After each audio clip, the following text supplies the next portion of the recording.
Hello, and welcome to another episode of my Type 35 build. Progress continues with, we've got steel, aluminum, fiberglass, and wood, all getting worked on in an area about 4 square feet in size.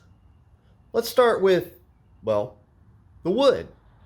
The seats have been carved out of a pretty lightweight birch plywood, way lighter than aluminum or anything else that had the same level of stiffness, so wood for the win there.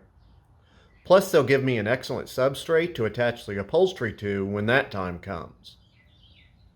The seat back fits a couple inches down inside the boat tail, and it's been trimmed a bit undersized.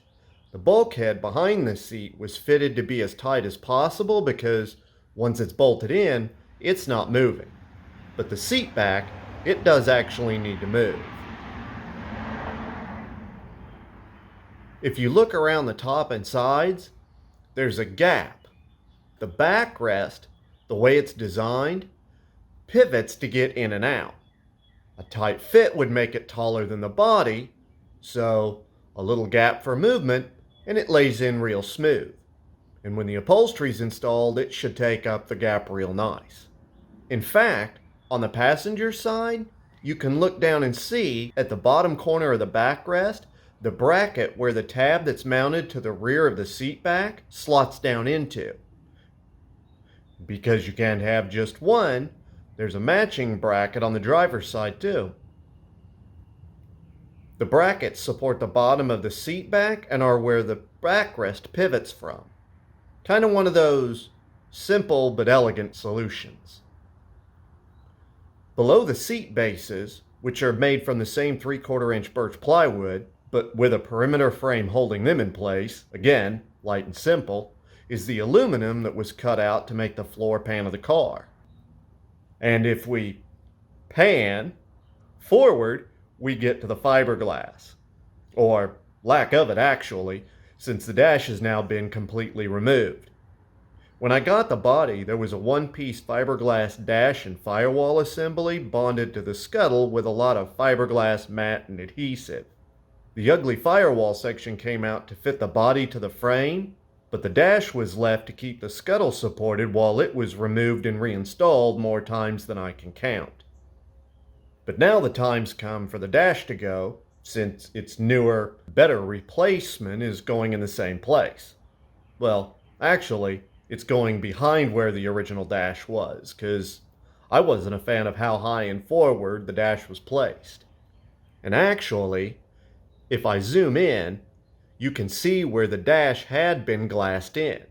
The grind marks are from flushing what was left after the dash was removed. You can also see the hood hinge and mounting tab that holds the rear hinge pin to the scuttle, along with the mounting hardware that bolts it all together for now. If you're curious, the bolts were special ordered from the Longdang Screw Company of China. Back to the fiberglass, you can see the pinkish colored areas, which are where everything was ground flush where the firewall and dashboard attached to the body. It's really weird being able to look through the scuttle and down into the engine compartment. Like I'm expecting to hear an echo or something. Though, looking at it, a clear firewall would be kind of cool. Glass or something? Let you see the engine when you're driving the car. Or no firewall at all, if you're feeling really brave. Let's see. Last up is the pedals. Well, brake and clutch pedals at any rate. They've been set into place roughly where they're going to reside once the car's finished to get an idea of their placement between the frame rail and the transmission case. Make sure there's enough room for all 3 pedals to fit, and more importantly, that an actual pair of human-sized feet with shoes on can work them. The clutch, when fully depressed, just clears the frame rail. Widen the foot pad to the inside, and I think it'll be golden. Brake pedal is fine, and the accelerator pedal, it'll tuck in right next to the transmission, real smooth-like. Obviously, footroom is snug, but I wouldn't go so far as to call it tight. With a little bit of juggling, the pedals will fit in there just fine, and there'll even be enough room to play footsie with them. In fact, legroom overall is pretty good. Heel position is fully forward of the frontmost cross member, and even with a pair of work boots on, the outsoles didn't catch on the brake pedal as the clutch was pressed and released, which I think is good. And the passenger obviously has footroom for days. Though now, I'm wondering if I should run without a firewall. I mean, if your passenger's going to be screaming for their life, might as well give them something to scream about.